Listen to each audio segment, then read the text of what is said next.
Hello అండి, నా పేరు డాక్టర్ భరణి, ఎండోక్రైనాలజిస్ట్.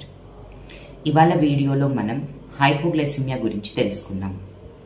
హైపోగ్లైసిమియా అంటే ఏంటి, ఇది డయాబెటిస్ ఉన్న వాళ్ళలో ఎంత కామన్, లక్షణాలు ఎలా ఉంటాయి, ట్రీట్మెంట్ ఏంటి, హైపోగ్లైసిమియా రాకుండా ఉండాలంటే ఏం స్టెప్స్ తీసుకోవాలి. మీ అందరికీ ఒక విషయం తెలుసా, hypoglycaemia is more dangerous than hypoglycaemia. లో షుగర్ అనేది బాడీకి హై షుగర్ కంటే ఎక్కువ ప్రమాదం. షుగర్ ఉన్న వాళ్ళల్లో బ్లడ్ షుగర్ లెవెల్స్ 70 mg/dL కంటే తక్కువ ఉంటే దీన్ని హైపోగ్లైసిమియా అంటాము. హైపోగ్లైసిమియా లక్షణాలు ఎలా ఉంటాయి, ఎర్లీ సైన్స్ అంటే షుగర్ డౌన్ అవుతున్నప్పుడు ఎట్లాంటి లక్షణాలు ఉంటాయి చూద్దాం. చేతులు వణకటం, గుండె దడదల్లాడటం, విపరీతంగా చెమటలు పట్టేయటం, ఆకలి ఎక్కువ వేసేయటం. సో ఇట్లాంటి లక్షణాలు ఎర్లీగా కనిపిస్తాయి. మనం వీటిని నెగ్లెక్ట్ చేస్తే ఫర్దర్గా షుగర్ లెవెల్స్ తగ్గిపోయి కన్ఫ్యూజ్డ్గా ఉండటం, ఇరిటబుల్గా ఉండటం, ఇంకా నెగ్లెక్ట్ చేసేస్తే ఫిట్స్ రావటము, అన్కాన్షియస్ అయిపోవటము, కోమాలో కూడా వెళ్ళే ఛాన్సెస్ ఉంటాయి. ఈ హైపోగ్లైసిమియా డయాబెటీస్ ఉన్న వాళ్ళల్లో ఎవరిలో ఎక్కువ కామన్, కాంప్లికేషన్స్ ఉన్నవాళ్ళు అంటే liver problem, kidney problem, heart problem ఉన్న వాళ్ళలో హైపోగ్లైసిమియా ఎక్కువగా చూస్తుంటాం. అలానే ఎల్డర్లీ పీపుల్ 70 కంటే ఎక్కువ ఏజ్ ఉన్న వాళ్ళలో హైపోగ్లైసిమియా చాలా common and more dangerous also.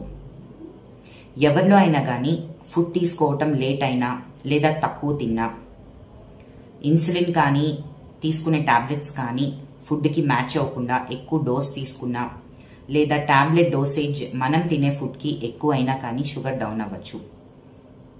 ఎక్కువ ఎక్సర్సైజ్ చేయటం, దానికి అనుగుణంగా మనం ఫుడ్ కానీ మెడిసిన్స్ కానీ మార్చుకోకపోతే హైపోగ్లైసిమియా వచ్చే ఛాన్సెస్ ఉంటాయి.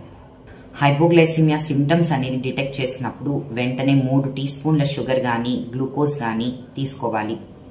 దగ్గరలో ఏదైనా స్వీట్ ఉన్నా కానీ ఫ్రూట్ జ్యూస్ లేదా చాక్లెట్స్ తీసుకోవాలి. అన్కాన్షియస్ స్టేట్లోకి వెళ్తున్నారు అనుకుంటే కొద్దిగా కూర్చోపెట్టి నోట్లో కొంచెం పంచదార నీళ్లు కానీ అట్లా పోయాలి. ఫిట్స్ వస్తున్నాయి, పూర్తిగా కాన్షియస్నెస్ పోతుంది అంటే వెంటనే హాస్పిటల్కి తీసుకెళ్ళాలి. ఒక్కొక్కసారి ఇంజెక్షన్స్ కూడా ఇస్తుంటాము, glucagon injections.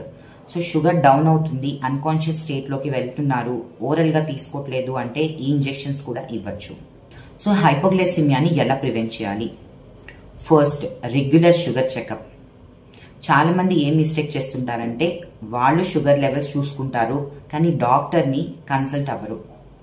Normal sugar values ఎంత ఉంటాయో అందరికీ తెలుసు. డాక్టర్ని ఎందుకు కలవాలి అంటే ఎప్పుడు మీ షుగర్ టాబ్లెట్స్ తగ్గించాలి, ఎప్పుడు పెంచాలి అనేది కరెక్ట్గా జడ్జ్ చేసేది డాక్టరే. సో షుగర్ నార్మల్ ఉంది కదా అని మీరేం చేస్తుంటారు, నెగ్లెక్ట్ చేస్తారు, డాక్టర్ దగ్గరికి వెళ్ళరు. కానీ టైంకి షుగర్ మెడిసిన్స్ అనేవి డోస్ తగ్గించకపోతే హైపోగ్లైసిమియా వచ్చే ఛాన్సెస్ ఉంటాయి. సో రెగ్యులర్ చెకప్స్ అనేవి చాలా ఇంపార్టెంట్. ఎస్పెషల్లీ ఈ kidney problem, liver problem, heart problem లేదా ఎల్డర్లీ పీపుల్, వీళ్ళు చాలా జాగ్రత్తగా మెడిసిన్స్ అనేవి వాడాలి. హైపోగ్లైసిమియాకి సంబంధించిన సిమ్టమ్స్ అనేవి జాగ్రత్తగా గుర్తుపెట్టుకోవాలి. ఎర్లీ వార్నింగ్ సైన్స్ని మనం గమనించుకోవాలి. అలానే ఫ్యామిలీ మెంబర్స్ కూడా వీటి గురించి తెలుసుకోవాలి. జేబులో ఎప్పుడు చాక్లెట్స్ కానీ స్వీట్ కానీ ఉంచుకుంటే మంచిది. ఇంట్లో కూడా అవి అందుబాటులో ఉండాలి. ఇలాంటి జాగ్రత్తలు తీసుకుంటే హైపోగ్లైసిమియాని మనం అవాయిడ్ చేయొచ్చు.